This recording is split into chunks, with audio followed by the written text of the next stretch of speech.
What's going on, guys? Back again today. Today we're talking about the second pillar of our three-pillar system that's going to guarantee you success and results to get you either the body or the health that you've always wanted. All right. First pillar, Monday we did an overview of the three. It's training, nutrition, and accountability. Yesterday we talked about the training aspect, what constitutes a real workout and all that.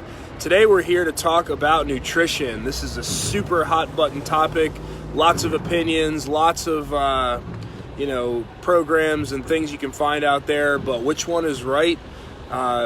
What's the right way for you and how to make sense of it all, right?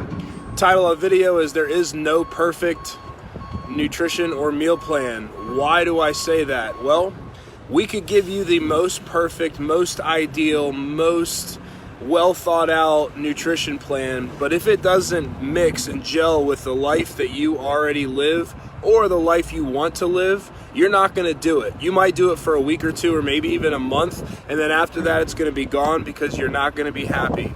It doesn't matter if it's getting you results or not. If it's not congruent with the life that you want to live and the kinds of things you want to do, ain't going to happen, right? You're not going to stick with it. So there's all kinds of things you might hear about: keto, paleo, macros, calorie counting, vegetarian, vegan, all these different plans. If you attempt something that doesn't align with any of your other goals, you might see short-term success, but you will see long-term failure, right? I'm not interested in helping anybody get lean for a couple weeks or a month or two, have them be miserable, get in fights with their family and their friends and their, significant others because they're not fun to be around, but they lost a little weight. That's not going to make anybody's life any better, right? We want your life to be better. We want your whole life and all your mindset and your goals to be aligned. And in order to do that, you have to have a nutrition plan that fits within your life, right? So if you're traveling all the time and you're going to try a plan where you can't have anything that's cooked by anyone but you're going to fail. Maybe you're not. Maybe if you're successful for a little while. I keep this cooler in the bed of my truck here so that I can have food and drinks ready always and no excuses, but not everybody can do that. You have to then be able to meal prep or buy pre-made meals, keep them in the cooler and keep them with you. That's definitely a way to help, set yourself up for success. But me, I have a pretty tight life. Like, I do the same few things over and over again. If your life is all over the place, it might not work for you. If you have work lunches or dinners that you're always going to or things like that, you might need a different strategy. All right, so let's just talk about the first thing. If someone tells you there's only one way or there's only one plan, that, they haven't even heard you out, right?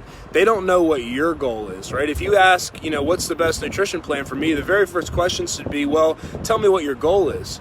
If your goal is absolute overall health, you should probably not ever eat out, no fast food, no junk food ever, all organic, grow your own food. You should be more towards that side of the spectrum. But if you're someone that likes to go out to eat, you like to have a few drinks, you like to have some occasional pizza and desserts, and 100% health might not be your goal, right? You might want to be healthy, but you might want some balance, and that's okay. Nobody's going to live forever, right?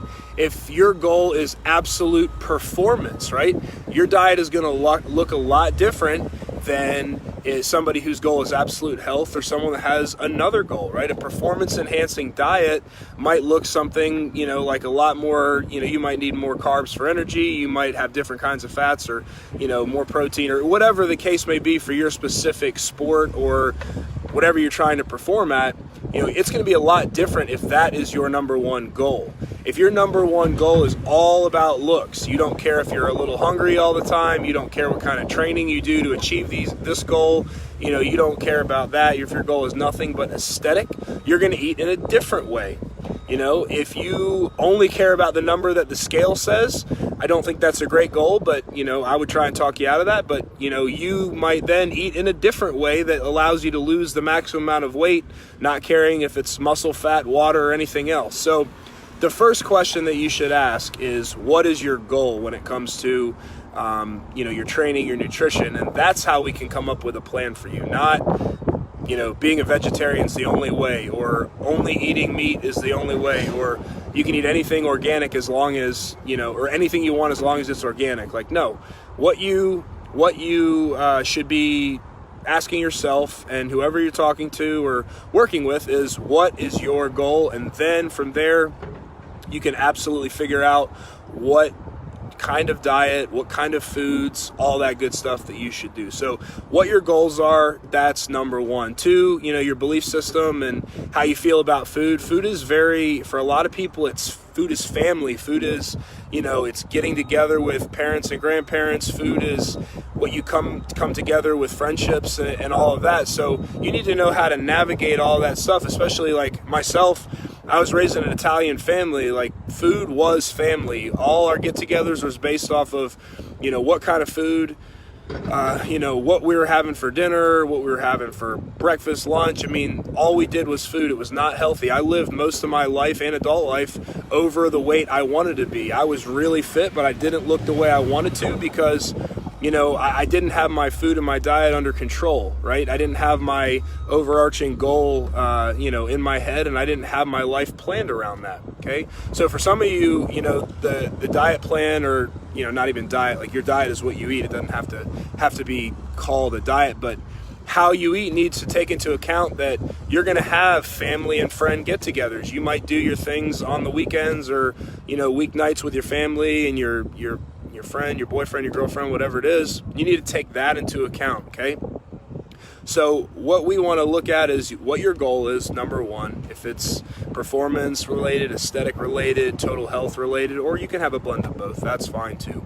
But the most perfect diet plan you're going to find is not even the one that is best for that particular goal, because for all of those goals, like I said, you can find the absolute best diet for it on the internet. It's all there. But if you won't follow it, if you'll follow it for a week or two and then go back to skipping breakfast because, hey, intermittent fasting, and then getting a wrap from Starbucks for lunch, and then, hey, I'll, order Uber Eats or order a pizza or get fast food for dinner because I'm too busy. Like, if that describes kind of where you're at,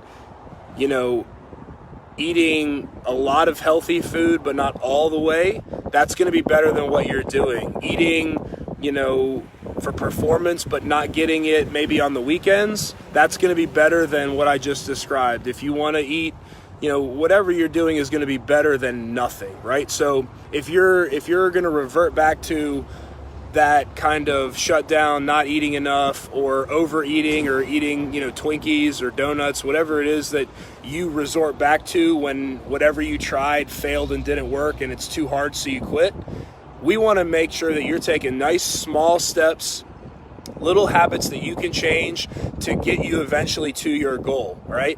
So there is not any perfect diet plan. The most perfect diet plan takes into account your goals, what you want to do, and it also takes into account what you will do, right?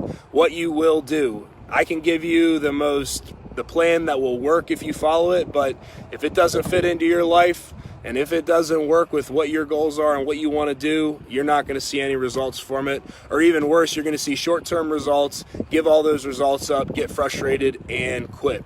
We dive a lot more deep into this nutrition subject during our one-on-ones. We do one-on-one nutrition coaching. We also have a Kickstart program at the gym that includes some nutrition coaching when you first get started, if you're interested in that. If this video is helpful to you and you need more help, just let us know. Go to CrossFitDieHard.com/intro and book a time to talk to me. I'd be more than happy to help you. If this video helped clarify some of your goals and what you actually want to do, that's awesome. I hope you make a lot of progress out there on your own. If you ever need any help, just reach out. Tomorrow is the last day, or the last pillar. We're going to talk about the accountability portion. All right, so tune back in tomorrow and we will talk about the third of 3 pillars for our system that's going to guarantee you to get you where you want to go. See you guys tomorrow.